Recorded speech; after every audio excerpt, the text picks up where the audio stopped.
I came into adulthood, I'd never seen a healthy love relationship. And I thought I ought to know how to create one.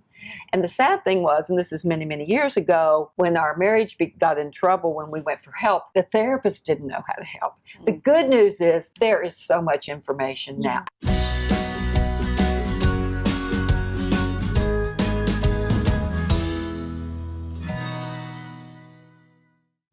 If someone was raised in a family where they had hurtful relationships or they never really saw a good relationship modeled for them, how can they learn what one is? Is it trial and error? Do they have to go through heartache, or is there a better way? Well, one thing that really comes to me about this, and it's kind of a sad question because it's like they first have to acknowledge or even know that they're in a dysfunctional type of family relationship. Because think about it, those children are growing up with parents or adults in their lives that they think this is normal. They think it's normal for daddy to come home and yell at mommy at night. I had a story come to me one time about a young man who was in middle school, and he came home to his mother and he said to her, "Mom, I was at my friend's house," and the mom was just standing in the kitchen cooking dinner, and her husband came in and put his arms around her and gave her a great big hug. Is that normal? Aww. You see what I mean? It's kind of a sad piece because they have to first somehow get out in the world through friends or education or some way and find out, you know what, this isn't normal, and that's got to be the first step. Yeah, I came into adulthood,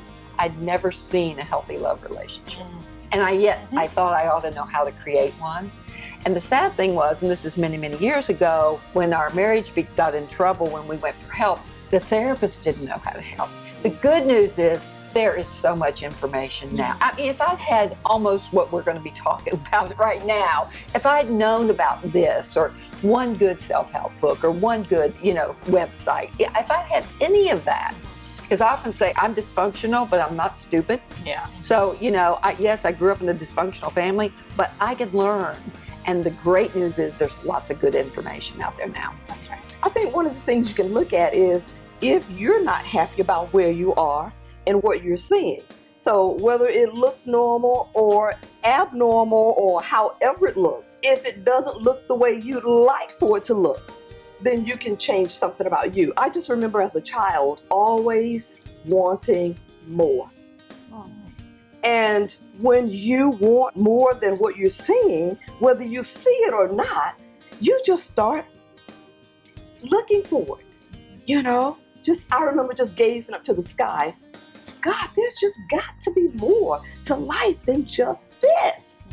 And throughout my adulthood and just always, no matter how much more I get, got to be more. So I think that hunger has to come from a place that causes you to do more, to move, to get it. And it starts inside. If it's not showing up for you, go looking for it. I think that a lot of us are stuck in unforgiveness and resentment, though. Not necessarily about our current relationship. The tools are out there. If we stay in the relationship from the past or the relationship before that, or even our family of origin, for unforgiveness there, we can't move forward. I had a client come to me, and she came to me for weight loss. She thought that was her only problem. And really, she was stuck back in her dysfunctional family. We worked on that. She's changed her job. She's changed her state. She divorced her husband, and she has a new love in her life. And that's over maybe 18 months. So, and it was because she wasn't forgiving her biological mother. She wasn't forgiving her father. She wasn't forgiving her stepmother. That was the big one. And then she wasn't forgiving herself. Right. I want to speak to resilience because we got to believe not just in post-traumatic stress. I grew up with just about every malady there is. But if I believe I'm now doomed because of that, then I'll make it happen. Yeah. I will make it happen in my own. I agree with that. So we got to believe in post-traumatic strength as much as post-traumatic stress. Yes. And I think it's very important to know we're all resilient and we can rise above it. And just because you grew up that way, you now are an adult. I'm an adult. I can create the life that I long for. Yeah. I love the idea of resiliency and that you can make a new choice in any moment to change your life. That's powerful. People watching have to understand that if you want to form a healthy relationship, you have to understand that there's something else out there. Be resilient to the idea that you're not stuck in an old pattern. Connect with your friends and other people in your life that love you, and try again.